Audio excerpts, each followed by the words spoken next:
Hello, dear champions. Welcome to Super Grades. My name is Tapesh Saxena. I hope, I wish, I believe that you all must be keeping a very good care of your health and fitness and must be preparing for all the upcoming exams very seriously, very sincerely. तो बच्चों इस session में हम लोग ये समझने वाले हैं कि CUET 2026 में जब गैट का एग्जाम होगा तो उसका सिलेबस क्या होना चाहिए। एज सच आप सभी लोगों को पता है कि हमारा जो सीयूईटी का नेचर है पिछले 4-5 साल में वो काफी चेंज हुआ है। बार बार इसका पैटर्न, बार बार इसका सिलेबस, बार बार इसको लेने का तरीका, सब कुछ एकदम अलग किया गया है लगातार। ठीक है, तो फिर भी अभी जो इस साल हुआ है सीयूईटी 2025 उसको हम बहुत स्टैंडर्ड मान रहे हैं एंड वी आर एज्यूमिंग कि इसी लाइंस पर या इसी तरीके से सीयूईटी 2026 भी कंडक्ट किया जाएगा। So with that assumption in mind हम सारी चीजों को यहाँ पर डिस्कस करने वाले हैं। तो फटाफट देख लेते हैं कि सीयूईटी 2026 में गैट का जो एग्जाम होगा उसका सिलेबस कैसा होना चाहिए। तो first of all we set the agenda. एक बार एजेंडा सेट कर लेते हैं गैट 2026।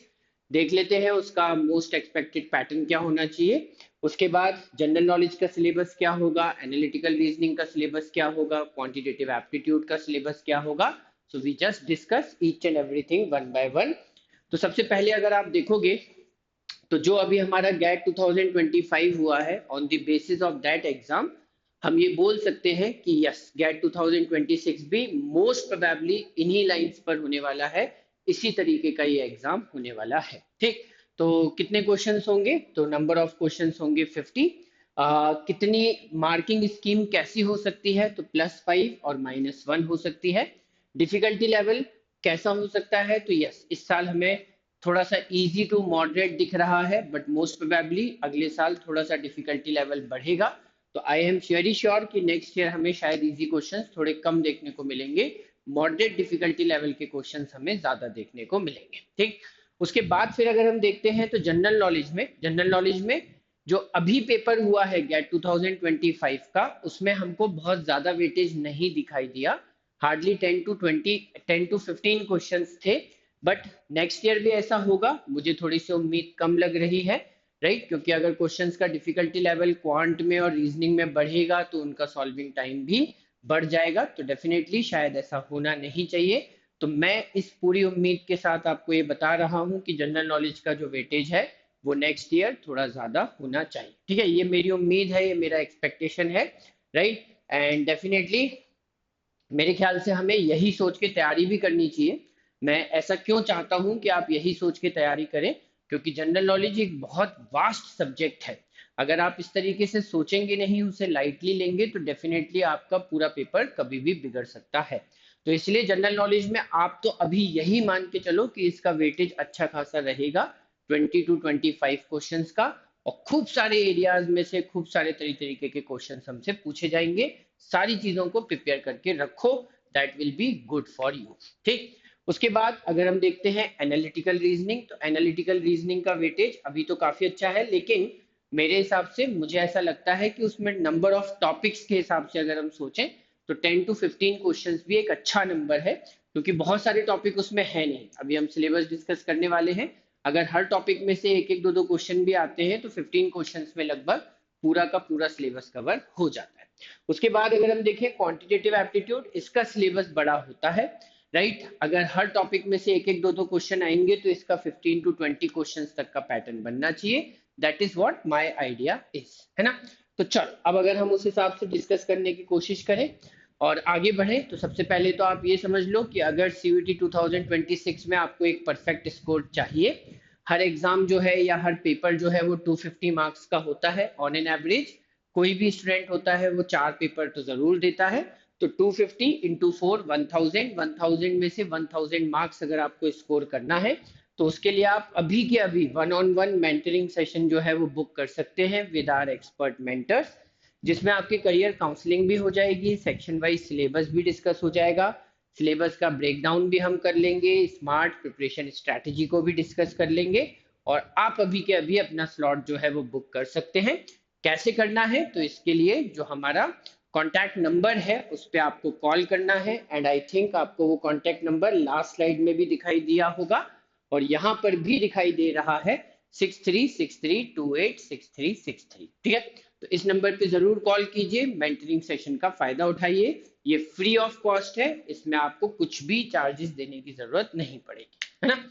चलो उसके बाद अब अगर हम सिलेबस की बात करें, जनरल नॉलेज, जैसा मैंने बोला कि जनरल नॉलेज होता तो बहुत वास्ट है, लेकिन लास्ट 3-4 इयर्स में हमसे जनरल नॉलेज के जिस टाइप के क्वेश्चंस पूछे गए हैं, उनको अगर हम ध्यान में रखें तो सीयूईटी में इतने जो टॉपिक्स हैं वो तो डेफिनेटली कवर हो चुके हैं। अब नेक्स्ट ईयर इसके अलावा और क्या कवर हो जाएगा हमें नहीं पता, इसीलिए मैंने यहाँ पर एक टॉपिक रखा हुआ है मिसलेनियस।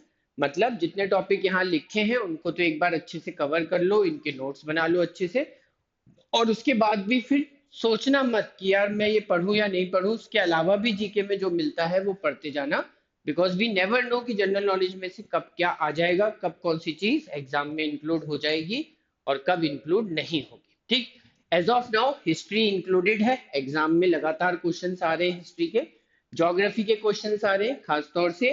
अगर आप देखोगे तो कैपिटल वगैरह तो पूछे ही जा रहे हैं, रिवर्स के ऊपर भी क्वेश्चन आ रहे हैं, तो डेफिनेटली ज्योग्राफी हमारे लिए इंपॉर्टेंट है।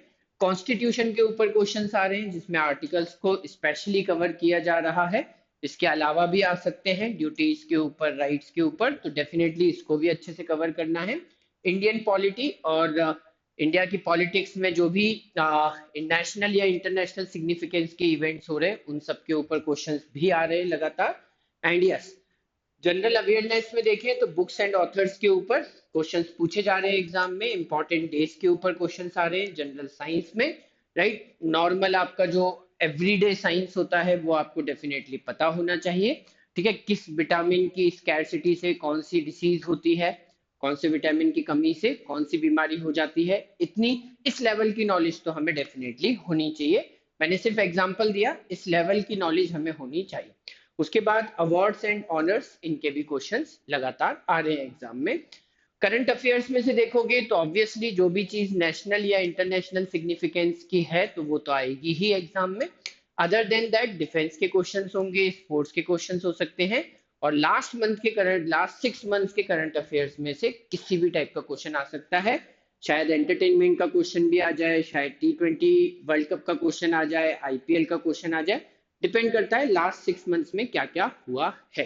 ठीक, ओलंपिक होते हैं तो ओलंपिक के क्वेश्चन आ सकते हैं, कॉमनवेल्थ गेम्स के क्वेश्चन आ सकते हैं, कोई रिनाउंड पर्सन जो है उसको अगर कोई बहुत बड़ा अवार्ड मिल जाता है तो उसके ऊपर क्वेश्चन आ सकते हैं, पर्सन के ऊपर।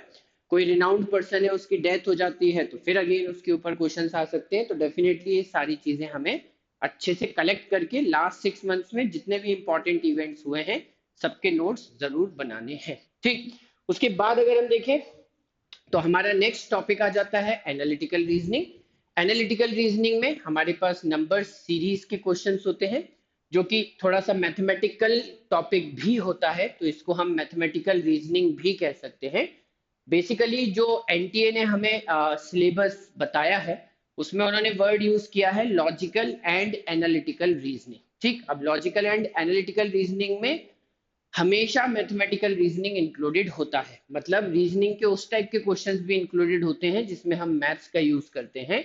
तो नंबर सीरीज में मैथ्स का अच्छा खासा यूज होता है, क्लॉक में मैथ्स का यूज होता है, कैलेंडर में मैथ्स का यूज हो जाता है, क्यूब के जो कॉन्सेप्ट्स होते हैं उसमें मैथ्स का यूज हो जाता है, और डायग्राम के अंदर अगर कोई मिसिंग नंबर्स हैं या मिसिंग नंबर्स वाले जितने भी टाइप के क्वेश्चंस हैं उन सब में मैथ्स का यूज हो जाता है। ठीक, तो यहाँ पर क्वेश्चंस को सॉल्व करने के लिए आपकी बेसिक नॉलेज मैथमेटिक्स में ठीक ठाक होनी चाहिए।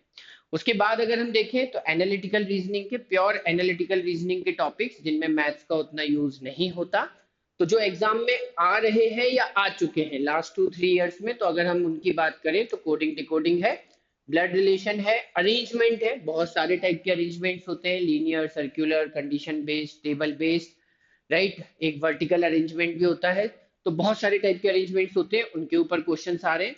अल्फाबेटिकल सीरीज है, नॉन वर्बल रीजनिंग जिसमें डायग्राम्स होते हैं, डायग्राम्स के ऊपर क्वेश्चंस पूछे जाते हैं, मिरर इमेज हो गया, वाटर इमेज हो गया, फिर 4-5 डायग्राम दिए हैं उसमें नेक्स्ट डायग्राम क्या आएगा, एनालॉजी बेस्ड क्वेश्चंस आ जाते हैं। तो इस तरीके के सारे टाइप के क्वेश्चंस नॉन वर्बल रीजनिंग में कवर होते हैं। उसके बाद अगर हम देखें तो लॉजिकल रीजनिंग, लॉजिकल रीजनिंग अभी हमें सीयूईटी 2025 में उतना देखने को नहीं मिला, but I am very sure कि मिलेगा, राइट, क्योंकि पहले आ चुका है। पहले सीयूटी में 2024 में, 2023 में हमने इस टाइप के क्वेश्चंस देखे हैं। सिलोजिज्म्स भी हमसे पूछा गया है, statement conclusion, statement assumption, statement assertion, assertion reasoning, इस टाइप के क्वेश्चंस आए हैं एग्जाम में। तो ये लॉजिकल रीजनिंग या जिसको हम क्रिटिकल रीजनिंग भी कहते हैं, वो पार्ट भी हमें कवर करना होगा, ठीक है। तो ये है हमारा पूरा का पूरा एनालिटिकल रीजनिंग या रीजनिंग के सेक्शन का पूरा सिलेबस।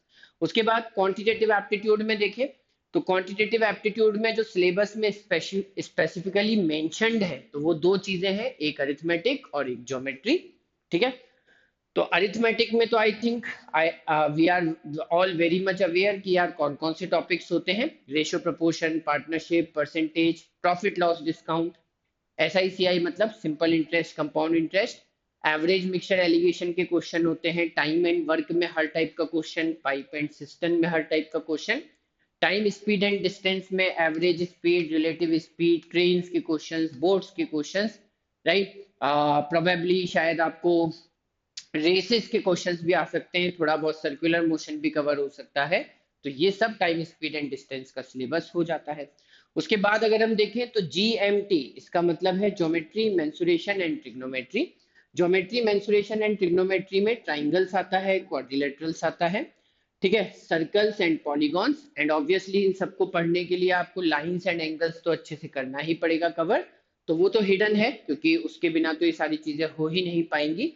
तो lines, angles, triangles, quadrilateral, circle, polygons, मतलब बिल्कुल 9th 10th क्लास तक की पूरी ज्योमेट्री, और इसका पूरा मेंसुरेशन वाला पार्ट भी, इन सारे डायग्राम्स का एरिया, इन सारे डायग्राम्स का पेरीमीटर, और उसके ऊपर जितने भी टाइप के क्वेश्चंस बन सकते हैं वो सब। फिर मेंसुरेशन तो हो गया, मेंसुरेशन में 3D मेंसुरेशन भी आ जाता है, वॉल्यूम एंड सरफेस एरिया का कॉन्सेप्ट, मतलब क्यूब, क्यूबॉइड, सिलेंडर, कोन, फिर स्फीयर हो गया, हेमिस्फीयर हो गया, फ्रस्टम हो गया, तो उन सब का वॉल्यूम, उन सब का सरफेस एरिया, इसके ऊपर भी क्वेश्चंस एग्जाम में आ सकते हैं। And then trigonometry and height and distance, ये हो सकता है। मैं आपको डिवाइड करके इसलिए बता रहा हूं जिससे आप वन बाय वन इनका टारगेट बना सको। पहले फर्स्ट पार्ट को फिनिश करो, फिर सेकंड पार्ट को फिनिश करो, उसके बाद थर्ड पार्ट को फिनिश करो, ठीक है। तो अदर्स में अगर हम देखें तो यस, नंबर्स के जो बेसिक कॉन्सेप्ट्स होते हैं, divisibility and remainder, HCF and LCM, algebra के बेसिक कॉन्सेप्ट्स, अलजेब्रिक आइडेंटिटीज, साथ साथ में सर्ट्स एंड इंडाइसेस भी कवर कर सकते हो, सिंपल और क्वाड्रेटिक इक्वेशन कवर कर सकते हो। इतना नंबर्स और इतना अलजेब्रा तो हमें कम से कम पता होना चाहिए, राइट। अब इसके अलावा स्टैटिस्टिक्स और मेंशन्ड है सिलेबस में, ठीक है, जो एनटीए ने सिलेबस दिया है सीयूईटी का, उसमें स्टैटिस्टिक्स को स्पेसिफिकली मेंशन किया है। तो स्टैटिस्टिक्स में मीन, मीडियन, मोड के कॉन्सेप्ट, रेंज हो गया, फिर आपका सिंपल मीन डेविएशन तक जा सकते हो, मतलब 10th क्लास तक की पूरी स्टैटिस्टिक्स कवर कर सकते हो, ठीक है। तो ये पूरा सिलेबस हो जाएगा क्वांटिटेटिव एप्टीट्यूड का, and I am very sure कि अगर आपने इतनी प्रिपरेशन कर ली तो आपको सीयूईटी में गेट एग्जाम में 250 में से 250 एग्जाम मार्क्स डेफिनेटली आ जाएंगे, राइट। स्टिल अगर आप 1000 में से पूरे 1000 मार्क्स स्कोर करना चाहते हो, मतलब आप सीयूटी में 4 पेपर्स में अपियर कर रहे हो, every paper 250 marks, and you want to score full marks, तो अभी के अभी 1-to-1 मेंटरिंग सेशन के लिए स्लॉट बुक करो। इस 1-to-1 मेंटरिंग सेशन से आपको बहुत फायदा होगा, ये एकदम 100% फ्री ऑफ कॉस्ट है, इसके कोई चार्जेस नहीं है। और जैसा मैंने बताया कि अगर ये स्लॉट बुक करना है तो आपको कॉल करना पड़ेगा 6363286363 पर। तो कॉल कीजिए, फटाफट हमारे साथ बात कीजिए, है ना। तो उससे आपको पूरी क्लैरिटी आ जाएगी, ठीक। तो चलिए फिर, हैव अ नाइस टाइम, अपनी हेल्थ और फिटनेस का अच्छे से ध्यान रखिए, पढ़ते रहिए, आगे बढ़ते रहिए, टाटा बाय बाय।